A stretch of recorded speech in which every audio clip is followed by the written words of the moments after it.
नमस्कार शेतकरी मित्रांनो, मी शैलेश सरकटे। या वर्षी आपल्या लोणार तालुक्यातील पेरणी जवळपास आटपत आलेली आहे आणि पेरणी आटपल्या आपण सर्व शेतकरी लोक पीक विमा भरायच्या मागे लागतो। या वर्षीचा पीक विमा भरत असताना मनामध्ये प्रश्न आला की 2023-24 मध्ये लोणार तालुक्यात दुष्काळ पडला होता। पावसाचं प्रमाण अतिशय कमी होतं, त्यामुळे लोणार तालुका हा दुष्काळग्रस्त घोषित करण्यात आला। पण मग मागच्या वर्षीच्या पीक विम्याचं काय झालं? मागच्या वर्षीच्या पीक विम्याबद्दल म्हणजे 2023च्या पीक विम्याबद्दल आम्ही पीक विमा कंपनीला आणि कृषी अधिकाऱ्यांना ज्या विचारला असता काही धक्कादायक माहिती या ठिकाणी समोर आली। मागच्या वर्षी जवळपास आपल्या या लोणार तालुक्यातील 32,000 शेतकऱ्यांनी पीक विमा भरला, पण त्याचा लाभ मात्र फक्त 3 शेतकऱ्यांना मिळाला। त्यामध्ये एक गोत्र्याचा शेतकरी आहे, एक सावरगाव मुंडेचा आणि एक पिंपळखुट्याचा। या 3 शेतकऱ्यांना मिळून फक्त 23,295 रुपये पीक विमा कंपनीने वाटप केले। पण उर्वरित 32,000 पैकी उरलेले हे 3 शेतकरी सोडले तर बाकी शेतकऱ्यांचं काय? तर या बाकी शेतकऱ्यांची माहिती घेतली असता यातील 18,000 शेतकऱ्यांनी आमचं पिकांचं नुकसान झालं म्हणून तक्रारी केल्या।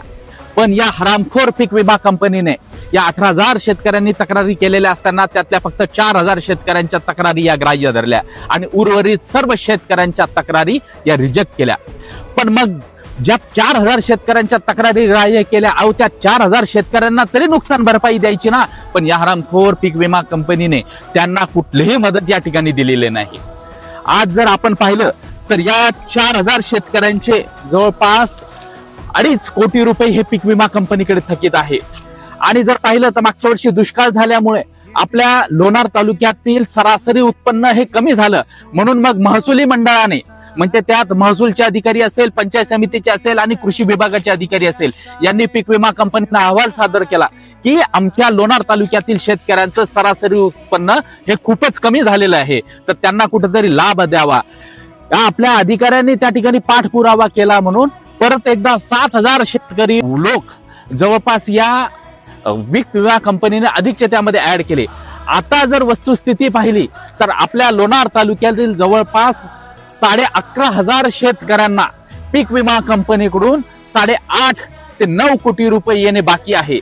जर येत्या 30 तारखेच्या आत जर हे पीक विमा कंपनीने शेतकऱ्यांच्या खात्यामध्ये त्यांच्या नुकसान भरपाईचे पीक विम्याचे पैसे जमा केले नाही तर त्या ठिकाणी लोणार कृषी अधीक्षक कार्यालयासमोर आणि पीक विमा कंपनीच्या कार्यालयासमोर मोठं आंदोलन त्या ठिकाणी करण्यात येईल। धन्यवाद।